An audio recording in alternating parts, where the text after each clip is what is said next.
Hi, this is Brian Kim. I'm going to share with you case number 129 in the best way to do cataract surgery series. This is a 2 to 3 plus dense lens and a medium pupil, and you're going to see double chop, cross chop mechanical fracturing techniques and how I'm able to systematically disassemble this lens and this medium pupil. And there's a little bit of an intraoperative floppy iris component, and you're going to be able to see how I'm able to carefully fracture the lens pieces into smaller pieces, doing the action in the central safe zone away from the pupil edge so I don't grab the iris. And because I'm using mechanical forces, I'm able to have exquisite control and manipulation of the lens for the lens disassembly. So I'm using a cotton tip to steady the eye and using a corneal marker, which will help me to center incisor-rexis. This is my paracentesis blade. I make sure I'm flat to the iris plane, first on the right side and then the left side. By having a flat approach, it creates a nice corneal shelf and it'll allow me to achieve a self-sealing incision.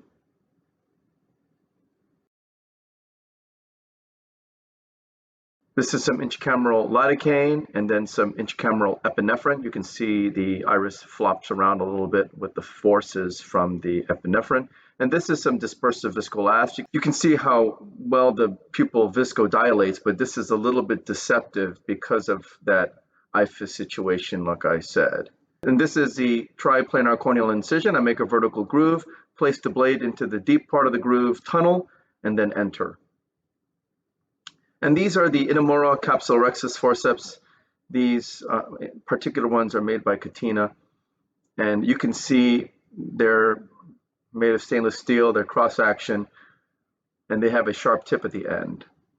And they're a single hinge. And so that's a little bit different in contradistinction to the heliporcar, and so I'll talk about that in a future video. But it punctures real nicely because of the sharp tip. I'm able to kind of push the tear to the right to create a little bit of a flap. I'm able to go around circumferentially. Again, I'm using the corneal mark that I made, which will help me to center incisor-rexis.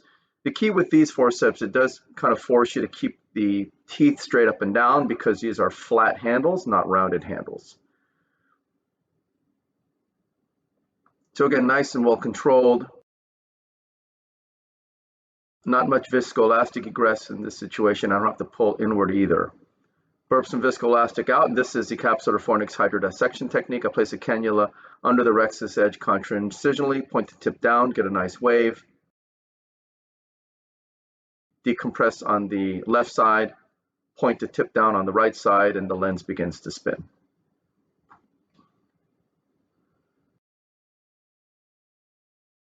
Irrigate the surface of the eye, lift the incision with the chopper, go in with irrigation off to minimize Descemet's trauma, removing the surface epinuclear material, placing the chopper around the equator contra-incisionally, the ficcative vertically sub-incisionally, bringing the instruments together, and it fractures the lens quite nicely here. You can see the whitening of the density of the lens. Placing the chopper around the right heminucleus, pulling it centrally toward the ficcative and crushing the right heminucleus. Lifting that first quadrant up out of the bag with some vacuum and then crushing it between the instruments and emulsifying the lens pieces, and doing the same thing with the second quadrant and fracturing the lens piece into smaller pieces between the instruments with mechanical forces and then emulsifying the lens piece. Because I'm using mechanical forces, I'm keeping the ficcative away from the pupil, and that's the key.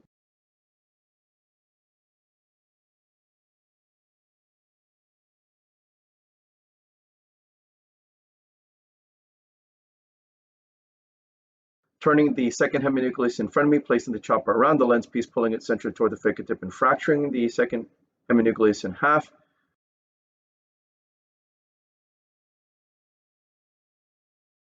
Finishing off the third quadrant and then placing the chopper around the fourth quadrant, the last quadrant, pulling it towards the ficcative, crushing the lens in half, using mechanical forces to crush the lens between the instruments and then emulsifying the lens pieces. When I'm crushing the lens piece, I'm not ever having to turn on the vacuum or ultrasonic energy. And so that's why it's very safe when you're doing it in the situation of a floppy iris.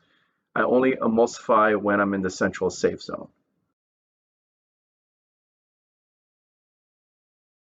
Go ahead and remove all the epinucleus, which tumbles out nicely.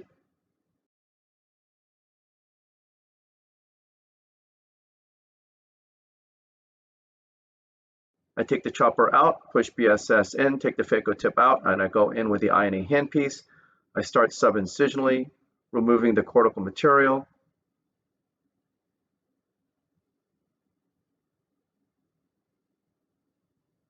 And then going around circumferentially, peeling the cortical material off.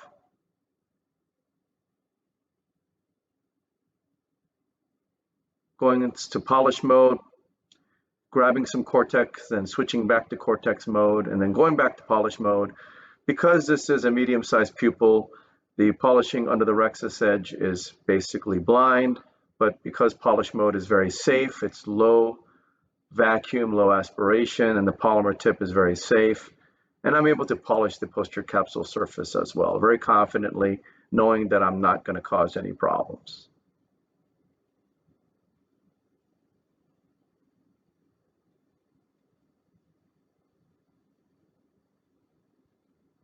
And because I'm polishing underneath the rexus edge, you saw that it did grab the iris a little bit there, but that was just with a little bit of vacuum.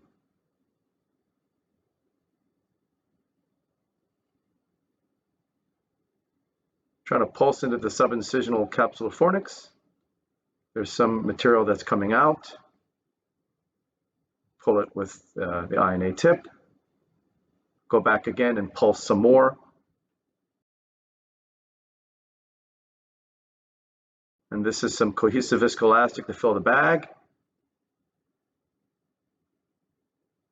I'm trying to be mindful not to overinflate the anterior chamber, because when I go out with the INA tip, I don't want the iris to prolapse out of the main incision.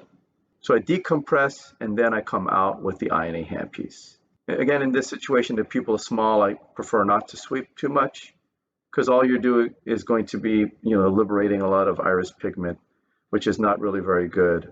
That'll cause more inflammation, more harm than good, in my opinion.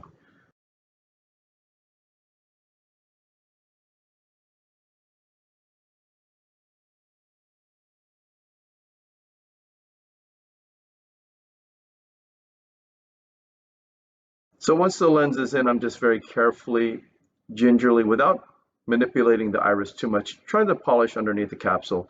Again, this is a little bit of a blind maneuver since I'm not seeing it that much, but I'm just being very careful not to lift up too much and cause the iris pigment to be liberated. Go ahead and activate irrigation with the INA handpiece. Go underneath the lens, tilting and rotating it, removing the viscoelastic from within the bag.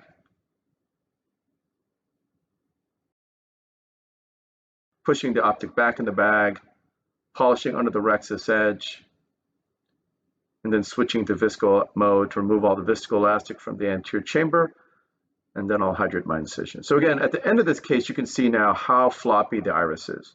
So you might say, oh, you didn't really have floppy iris. This is not really a floppy iris case.